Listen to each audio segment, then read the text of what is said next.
Thomas the tank engine had been working in the coal yards all day. The little blue engine was covered in coal dust.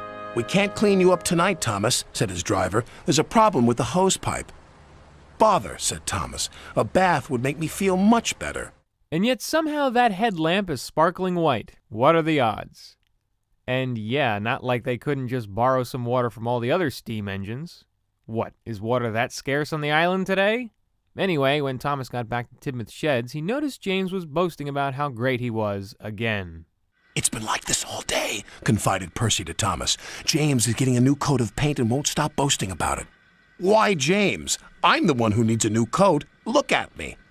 "I'd rather not," retorted James. "You're not a pleasant sight." All right, cool your jets, James. You're not that hot either, you know.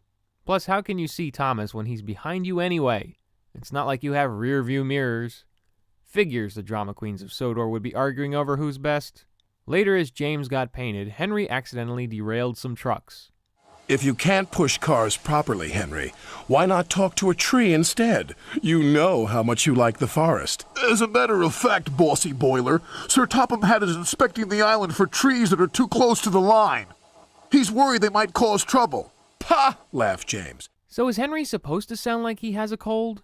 I get that he was not the healthiest of engines at the very beginning, but he's all fixed now, right? Either way, Henry had a point and James ignored it.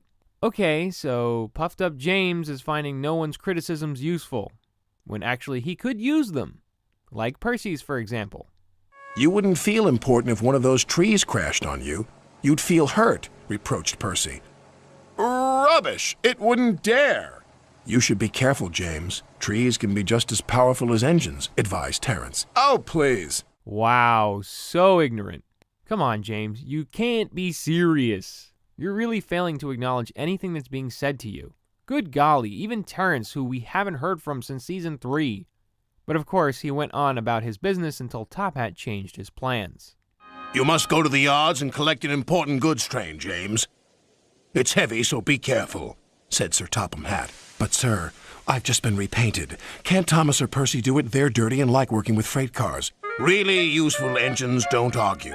There you go. Way to put him in his place, Top Hat. Again, the drama queens of Sodor can complain all they want, but when it comes to the big man, they say nothing. What a bunch of wimps. With that, he did what he was told and collected his trucks from the harbor. But with that, the weather started to change.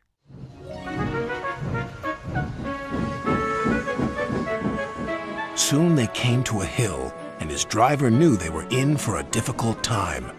An old tree close to the track was being blown by the strong winds, and the rain had weakened the slope. How obvious. Another Gordonism has arisen. By the way, I enjoyed that little motif for James as he began his journey. The trumpet makes it sound really nice. Unfortunately for James, the tree wasn't going to be nice and decided to slide onto the tracks and block the path. "Go away!" But of course, the tree couldn't. James tried to reverse away from the tree, but his train was too heavy. Then he heard a whistle. "It's Thomas," called his driver. Well, well, well. Look who got his washdown after all. And no hosepipe needed either.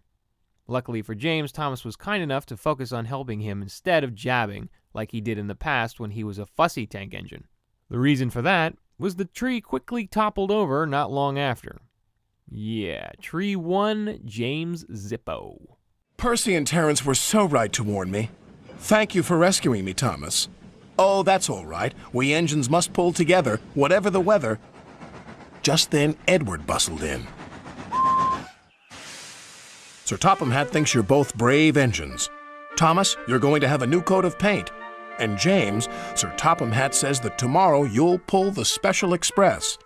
Everyone was very happy. After that, I'd hope so. If James was still grumpy, this entry would get dramatic deductions.